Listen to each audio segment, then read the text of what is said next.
Hello, मेरा नाम अंबर है। और मैं हूँ नेहा। हम लोग एक 7 साल के बेटे के पेरेंट्स हैं जिसको ऑटिज्म है। एंड ये हमारा पहला वीडियो जो हिंदी में बना रहे हैं। इससे पहले हमने वीडियोस इंग्लिश में रिकॉर्ड किए थे। सो इस बार काफ़ी गलतियाँ हो सकती हैं। रीज़न हिंदी में बनाने का ये है कि हमारे काफ़ी सारे व्यूअर्स ने हमको कांटेक्ट किया कि आप वीडियोस हिंदी में बनाइए।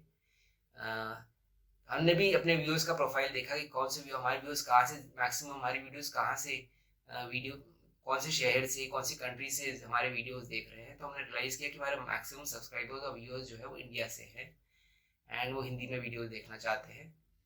इंग्लिश के और भी चैनल्स हैं जो बहुत अच्छे भी हैं। सो आई थिंक हम अपने इंग्लिश और हम इस चैनल को अब हल्के हल्के हिंदी में फोकस करेंगे सो दैट हमारे इंडियन ऑडियंस को ज़्यादा हेल्प मिल सके। एंड हम एवरी संडे नया वीडियो लॉन्च करते हैं शाम को 8 बजे। सो इफ़ यू आपको लगता है ये वीडियोस हम आपको किसी मदद कर सकते हैं आपकी, तो आप प्लीज़ इसे लाइक करिए, हमारे चैनल को सब्सक्राइब करिए। और ऐसा कोई भी पेरेंट हो या केयर गिवर हो जिसको आपको लगता है कि इस वीडियो से फ़ायदा होगा तो उनके साथ प्लीज़ शेयर भी करिए। तो आज हम ऑनलाइन थेरेपीज़ के बारे में बात करेंगे कि ऑनलाइन थेरेपीज़ कितनी इफ़ेक्टिव होती हैं। क्या हमें ऑनलाइन अपने बच्चे के लिए ऑनलाइन थेरेपीज़ लेनी चाहिए या हमें फिर फिज़िकल थेरेपीज़ पे अपने बच्चे को भेजना चाहिए। इसका कोई डायरेक्ट आंसर नहीं है, इसका आंसर डिपेंड करता है आपकी सिचुएशन पर। जब मैं सिचुएशन की बात करता हूँ तो कई तरह की सिचुएशन आ सकती हैं। नंबर 1, आप रहते कहाँ पर हैं, आपका शहर कौन सा है, वहाँ कोई आपके यहाँ प्रॉपर इंफ्रास्ट्रक्चर है थेरेपी का कि नहीं है। नंबर 2 वो आ जाता है कि आपकी फाइनेंशियल कंडीशन कैसी है। क्या आपके पास आप थेरेपीज़ को अफोर्ड कर सकते हैं या नहीं कर सकते।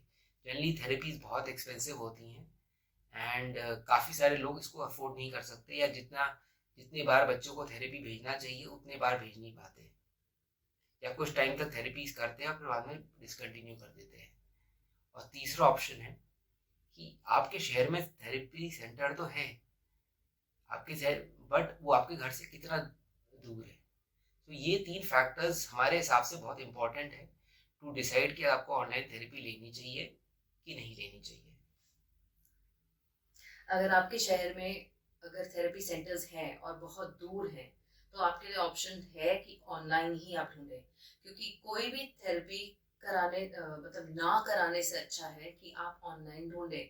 उससे भी फर्क पड़ता है एक बच्चे में। आप जितना भी अपने आप करेंगे अच्छी बात है, लेकिन जब आपको एक थेरेपिस्ट का हेल्प उसकी हेल्प मिल जाती है, उसकी मदद मिल जाती है, एंड वो आपको एक प्रॉपर स्ट्रक्चर दे देता है अपने बच्चे के लिए कि आपको क्या फॉलो करना है, तो वो आपके लिए अच्छा हो जाता है और आपके बच्चे के लिए भी, क्योंकि वो उनको पता है कि कैसे करना है चीजें। आप डिस्कस करके किसी से करते हैं, आपको ज्यादा समझ आता है कि उसमें आपको कौन कौन से पॉइंट्स आपके बच्चे के लिए हेल्पफुल रहेंगे। बट किसी ना थेरेपी के बिल्कुल थेरेपी कराने ना कराने से अच्छा है कि आप ऑनलाइन लें। उस टाइम पे ऑनलाइन थेरेपीज बहुत सारी ऐसी हैं जो अच्छी होती हैं। अच्छे से आप अच्छे थेरेपिस्ट से मिल सकते हैं ऑनलाइन। वो आपको अच्छे से गाइड कर सकते हैं कैसे करना चाहिए, आपको कैसे आपको फॉलो करना चाहिए। दूसरा, अगर ये आपको फिर भी जैसे फाइनेंशियल, अगर आपकी स्थिति इतनी अच्छी नहीं है फाइनेंशियली, आप फिर भी ऑनलाइन थेरेपीज आधे प्राइस में आपको मिल जाता है। आप आधे प्राइस में आपको खुद मेहनत करनी पड़ती है, लेकिन आपको अच्छे से एक बार समझ आ जाए तो आप उसको अच्छे से समझेंगे और आप अपने बच्चे को अच्छे से कराएंगे। कई जगहों पर वेटिंग लिस्ट बहुत होती है कि आपके पास आपके बच्चे की टर्न आएगी, लेकिन बहुत टाइम के बाद। उतने टाइम तक आप वेट नहीं कर सकते कि आप बच्चे को वेट कराएंगे कि अच्छा हम जब थेरेपिस्ट मिलेगा तो हम उसको कराएंगे, जब हमारी सिचुएशन बेटर होएगी हम इसको कराएंगे। उसमें समय, इंपॉर्टेंट समय बीतता जाता है और आप वेस्ट कर जाते हैं टाइम। वो टाइम निकल जाता है जहाँ पे आप बच्चे को हेल्प कर सकते हैं। तो आपको अपने बच्चे को हेल्प जितनी जल्दी हो देनी चाहिए, चाहे वो ऑनलाइन हो और ऑनलाइन ही हो। और अगर ऑनलाइन में आपको जैसे कहीं बहुत दूर है आपसे, आपके घर से, जैसे थेरेपी सेंटर का बहुत ज़्यादा दूर है। जैसे हमको एक थेरेपी सेंटर मिला था जो बहुत अच्छा था, बट हमारे घर से ऑलमोस्ट वहाँ पहुँचते पहुँचते 45 मिनट से 60 मिनट्स लग जाते थे। सो हमने रियलाइज़ किया कि यहाँ और हमने रियलाइज़ किया कि अगर हम बच्चे को वहाँ भेजेंगे तब तक वो वहाँ पहुँचेगा, वो ऑलरेडी थक गया होगा। छोटा था बच्चा जब हमने थेरेपी शुरू की थी, बहुत छोटा था। एंड हम देख रहे थे कि जो हमारे जहाँ थेरेपी करा रहे थे वहाँ जो दूसरे बच्चे आ रहे थे, पेरेंट्स काफ़ी दूर से आ रहे थे, कुछ कुछ तो 1 डेढ़ घंटे दूर, डेढ़ डेढ़ घंटे ट्रैवल करके आ रहे थे। एंड उनके बच्चा थक जा रहा था। छोटा बच्चा अगर थक रहा है तो उसको थेरेपी का उसको हार्डली कोई फायदा हो रहा है, मतलब फिजिकल एक्सर्शन इतनी हो जाती है कि हाँ बच्चा कंसंट्रेट नहीं कर पाता, मेंटली वो इतना एक्सर्ट हो जाता है उस चक्कर में भी। क्योंकि आप ट्रैवल में खुद ही सोचिए, अगर आप भी ट्रैवल करते हैं, कहीं पे जाते हैं, तो आप जब गाड़ी से जाते हैं या किसी चीज से भी जाते हैं, आप थोड़ा तो थकते हैं। और वो तो बच्चे हैं छोटे, उनको पूरा थका के फिर इतना मेंटली और फिजिकली इतना एग्जॉस्ट हो जाते हैं कि मेंटली वो कंसंट्रेट नहीं कर पाते। नींद आती है, भूख लगी होती है, गर्मी लगी होती है, या सर्दी लग जाए, कुछ भी।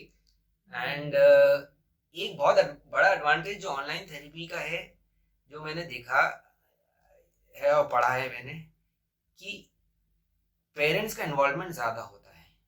तो अगर आप ऑनलाइन रहे हो तो ये आपको ध्यान रखना है कि आपको बहुत ज़्यादा इन्वॉल्व होना होगा। थेरेपिस्ट खाली आपको गाइड करता है, बट अल्टीमेट जो एक्शन होता है वो आप ही को करवाना होता है बच्चे को। इसका मैं एडवांटेज इसको इस पॉइंट ऑफ व्यू से कह रहा हूँ कि एज अ पेरेंट आपको सीखने को मिल जाता है कि मुझे अपने बच्चे को कैसे कराना है।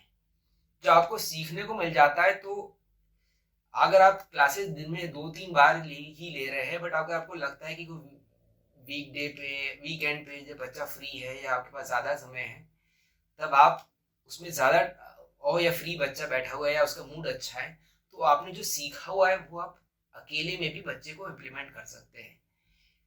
ऑफलाइन थेरेपी या फिजिकल थेरेपी में हमने देखा है कि most of the time parents को बाहर बिठा देते हैं और थेरेपी अंदर चलती है। अब क्या होता है कि ऐसा प्रैक्टिकली कोई भी दिन नहीं आएगा कि आपका बच्चा मतलब हर बार क्लास जाए और 100% परफॉर्म करे।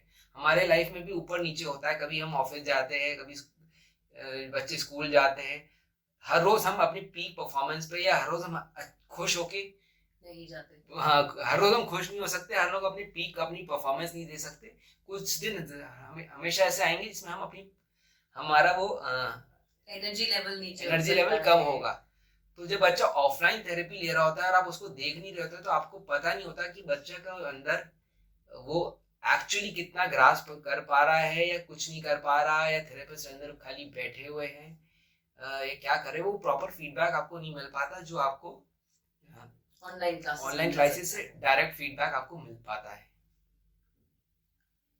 अगर हम फिजिकली देखें, फिजिकली जब हम अपने बच्चे को ले जाते हैं क्लासेस के लिए, उसमें अच्छी चीज तो ये होती है कि एक आपके सामने जो बंदा होता है उससे आपकी बहुत ही अच्छी एक बॉन्ड बन जाती है।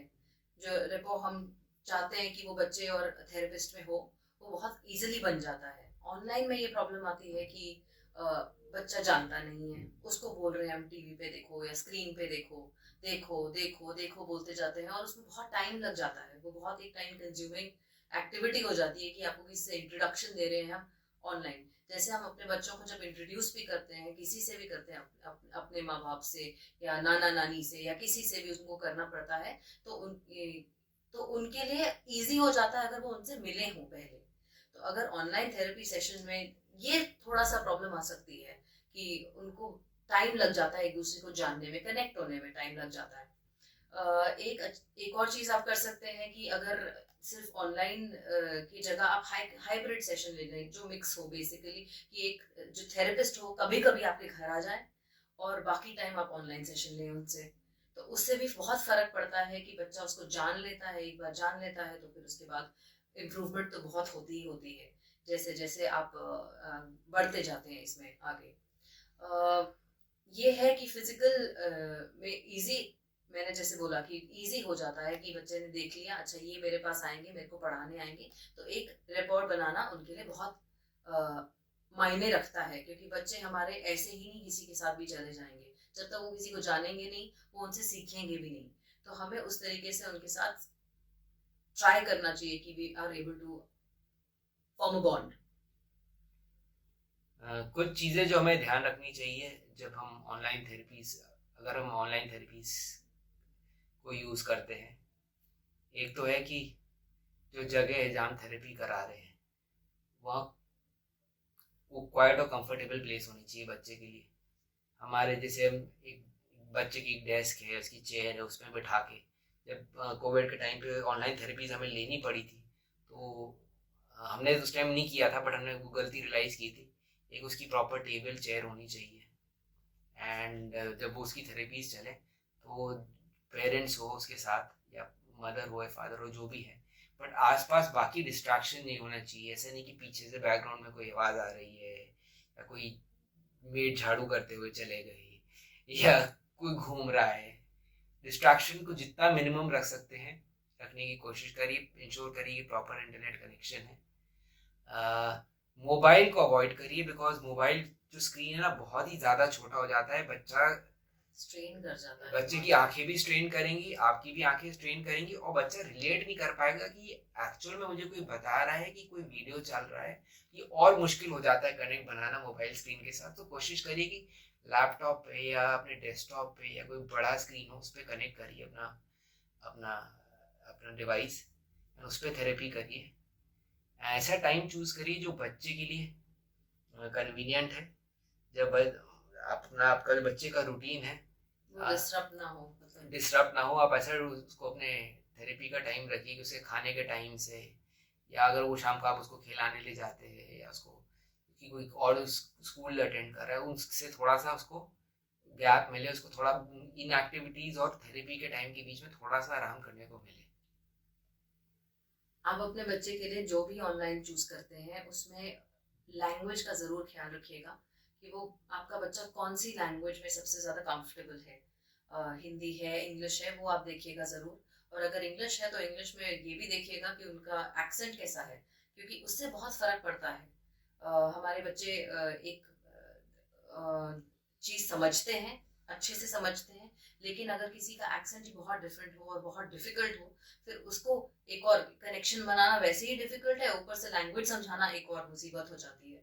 तो इसलिए हमें देखना चाहिए कि हम जो लैंग्वेज हम अपने बच्चे के साथ यूज कर रहे हैं, जिस थेरेपिस्ट की लैंग्वेज जो थेरेपी उनको दे रहा है उसकी लैंग्वेज कैसी है, उसका एक्सेंट कैसा है।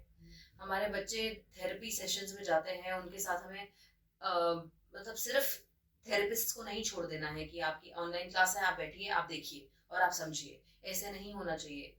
एवरी क्लास में, हर क्लास में आपको भी वहां पे होना चाहिए अपने बच्चे के साथ, ताकि आप देखें और सुने कि क्या हो रहा है, कि आपको समझ आ रहा है कि बच्चा आगे फर्दर समझेगा उस हिसाब से। और उससे जनरली हर टाइम आप अपने बच्चे के बारे में पूछिए थेरेपिस्ट से कि आपको कैसा लगा, क्या चेंज आया, आपको लगता है कि कोई इम्प्रूवमेंट आई इस सेशन में, वो आपकी बात सुन रहा है कि नहीं सुन रहा है। एक फीडबैक लेते रहिएगा, एक कम्युनिकेशन बनाए रखिएगा थेरेपिस्ट के साथ। ये ना हो कि थेरेपिस्ट को भी लगे कि आप अवेलेबल नहीं है तो वो कुछ भी करा दिया और उसको आपको कुछ भी फीडबैक दे दिया। वहीं पे रहिए, सामने देखिए कि वो क्या करा रहा है, कैसे करा रहा है। जरूरी नहीं है स्क्रीन के सामने आप बैठे, एक कोने में बैठे, पर देखिए वो कैसे करा रहा है। सब कुछ देखिए और समझिए कि वो आपके बच्चे के लिए ठीक है या नहीं, फिर डिसाइड करिए। आपको थोड़ा भी अगर लगता है डाउट है तो please you can try for कुछ फ्री क्लासेस के लिए या ट्रायल क्लासेस लीजिए। मैक्सिमम ऑनलाइन जो हमने थेरेपीज का सुना है या देखा है उसमें तो पेरेंट का ज़्यादा इन्वॉल्वमेंट ही रहना चाहिए बिकॉज, बट कुछ ऑनलाइन क्लासेस जैसे नया ने बताया होती हैं जहाँ पर बच्चे को स्क्रीन के सामने छोड़ दिया जाता है, बट ये चीज़ इतनी इफेक्टिव नहीं होती। बच्चा को जो ऑटिज्म है उसके साथ किसी को बैठना इम्पोर्टेंट हो अल्टीमेटली हो ही जाता है अगर आप ऑनलाइन मोड में करा रहे हैं। एंड ऐसे तो ऑनलाइन हो या फिजिकल थेरेपी हो, आपको हर 5-6 महीने में एक बार डॉक्टर या चाइल्ड साइकोलॉजिस्ट को अपने बच्चे को दिखा के, चाइल्ड पैडियाट्रिशियन को दिखा के बच्चे से फीडबैक लेना चाहिए कि बच्चा का इम्प्रूवमेंट कैसा हो रहा है, अगली क्या स्टेप हमारी होनी चाहिए। बट ऑनलाइन के साथ ही ज़्यादा इम्पोर्टेंट हो जाता है कि वो फीडबैक और रेगुलर हो। सो ये कुछ चीज़ें थी जो हमने समझी है ना, कोशिश की है कि आपको समझाए। ये वीडियो हमारा इतना प्रॉपर नहीं आया होगा क्योंकि हमने हिंदी में पहली बार किया है एंड हम इंग्लिश में करते जा रहे थे, बट हमारे फ्यूचर वीडियोस हिंदी में आएंगे।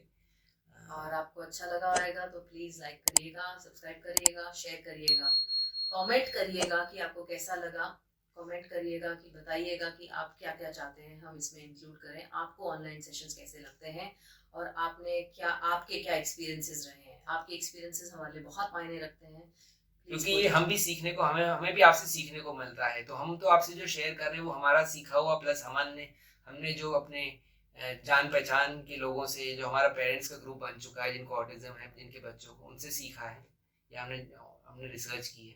बट आपका फीडबैक आई एम श्योर कुछ ना कुछ हमें एक्स्ट्रा सीखने को मिलेगा। सो प्लीज़ कमेंट भी करिएगा अगर आपको कुछ थैंक यू शेयर करना है तो। Thank you so much.